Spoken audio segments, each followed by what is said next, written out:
Casimero, manda ka na.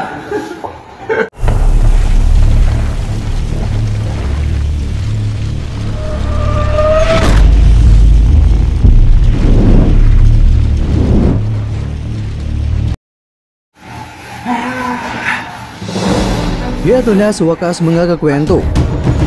Ito ay ang isa sa mga banat ni Carl James Wonderboy Martin kontra sa kabayan natin na former 3 Division World Champion na si John Real Casimero, kaya hindi na rin nakapagtimpi pa ang admin ng Cuadro Alas It's My Boy na Facebook page na ibinagi ang video ito na kung saan humakot ng samot-saring mga reaksyon sa mga Pinoy boxing fans at karamihan ng mga comments ay nag-alab din at ang gusto ay may kasa ang labang Wonderboy kontra kay Cuadro Alas sa madaling panahon.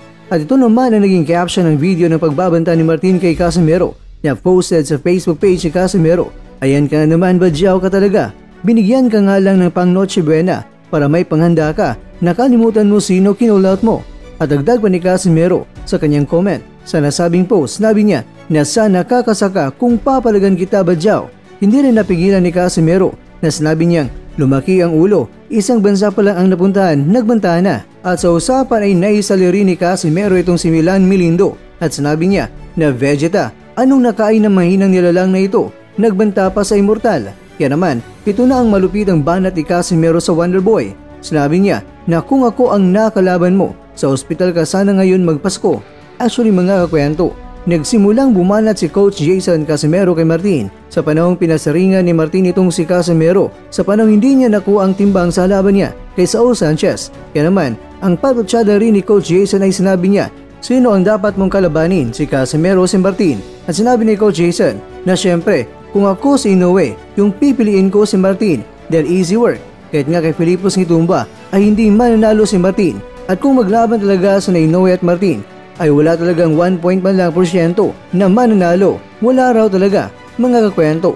Kung sa susunod na taon ay hindi pa akyat ng timbang si Naoya Inoue sa Featherweight Division at may rumored fight na itong si Inoue sa susunod na taon ay lalaban na si Inoue sa Amerika at ang kanyang makakalaban ay itong si Alan David Ray Picasso. Ibig sabihin, si Wonderboy ay dapat may harapin pang kalaban para mapapanatili niya ang rank number 2 o rank number 1 sa WBO World Ranking. Kaya naman, kung sakaling ang paghamon ni Martin ay talagang tutuhanin na ito ay isang malaking tsansa ni Casimero para muling mangingibabaw at mapapalapit sa World Title Fight. Dahil maaaring si Casimero kung manalo ay papalit siya sa ranking ni Wonderboy na mas mapapalapitin kay Inoue. Hindi rin talaga maiwasan mga kwento na pwedeng magkasalpukan ang dalawa dahil sa World Boxing Organization World Rankings lang ang dalawa na pinakamalapit.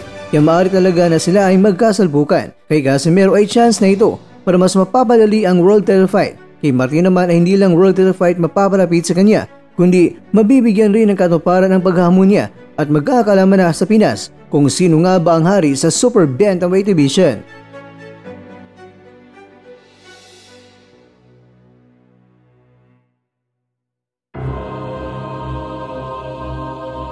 Mga kakwento, alam naman natin na itong si Martin ay isa ring palabiro. Hindi natin alam na hanggang sa pang-hype lang ito o talagang gusto niya makalaban si Casimero. Kung matuloy ang laban ay parang magandang dulot ito sa kanila. Paghanda ni Martin para harapin si Naoya, papalapit naman sa world ranking si Casimero kung magtagumpay siya. Pero ikaw kakwento, gusto mo rin bang may kasa ang laban ng dalawa?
At dyan, nagtatapos ang ating kwento.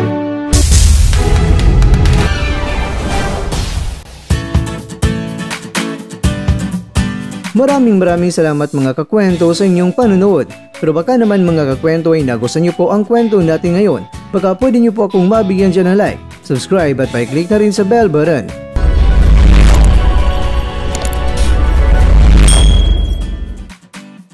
Pero bago tayo matapos mga kwento ay syempre, shoutout po muna tayo dyan sa ating mga kakwento.